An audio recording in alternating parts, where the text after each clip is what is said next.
Jim Cavall here, founder and CEO of INFLCR. But right now I'm with the man, not just for Kentucky basketball, but for his foundation and some great things he's doing for young men and women, teaching them about life. And that's Derek Anderson, former Kentucky great, former NBA great.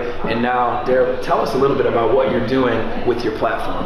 Well, what I did was create a brand, which is basically about how we can change the thinking of people's thoughts and actions in life. And what we did is tell our kids to go to school, get an education, get a job, but we never taught them life skills, common courtesy, common respect, and the value of yourself.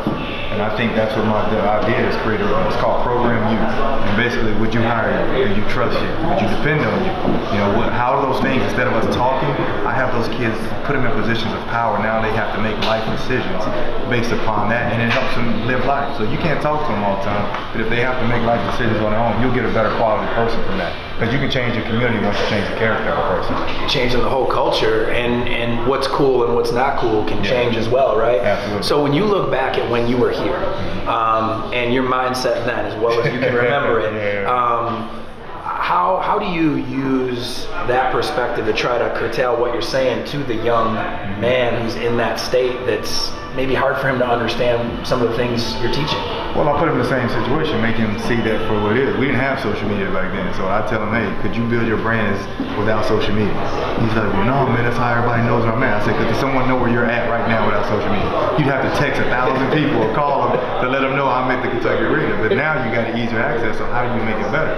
So now you use the platform that way. So I didn't have that when we were doing social media, but now that we do, you got to figure out what's best, how's best going to benefit you and what you do the rest of your life. And I use Kentucky as one of those platforms. I played in Kentucky, you might not saw it, but I used to put it from Google or from YouTube. Yeah, right. You know, go on YouTube, say, hey, I did play, and I did this, we won a championship, and now they say, oh, now he's got credibility.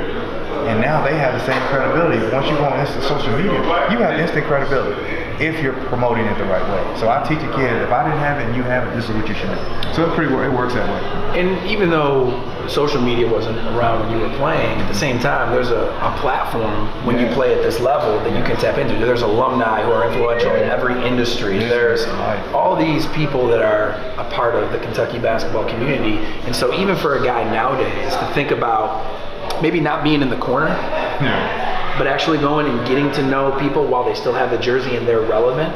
Talk about that, how important that is. Well, I think it's always important. You know, I walk in the arena, no matter if it's away or home, and you speak to people.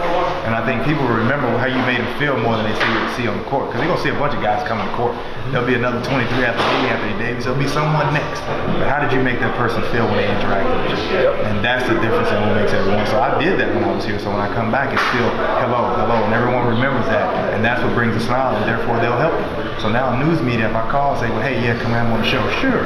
But if you didn't talk to them when you were in Kentucky or when you did something, guess what? When you call in that media station, they're like, we're busy right now. You know, so that's the same thing that you have to do. Always be mindful that you got to interact with people so they know that you're able to be approached. And that's the same thing I tell a kid.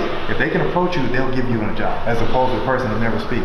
They'll have the person that they like more than they will the other. Man, that's the reality. Great. And you did it. When you came in the locker room here today, you came up to every person, introduced yourself, said your name. Habits are hard to break no matter if they're good or bad. You live it, brother. You live it. All right, last question.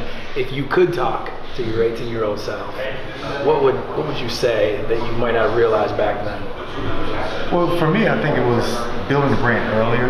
But when you're 18, you're trying to live it. You know, you're really not thinking about branding as much if someone would have told me. But if I was 18 again, I would say if someone could have told me like what you're doing or can it help me out, that would have pushed my life and career, everything along, because I wouldn't have had to do so much. But when you get that opportunity to do it at 18, that literally saved years on your career, your life, your business. So I could literally retire from anything probably 35 and 36. Because if you doubled 18 years of experience, that's the key to winning. Experience is the greatest teacher you ever have. So I would tell my younger self, go build a brand now. Don't wait on somebody else. Don't wait on social media. Go build your brand right now. That's such great advice, and you did win right here. You beat my Syracuse Orange. I won't get too mad at you about that. Thank you very much. Absolutely, Jim. Pleasure, man. Thank you.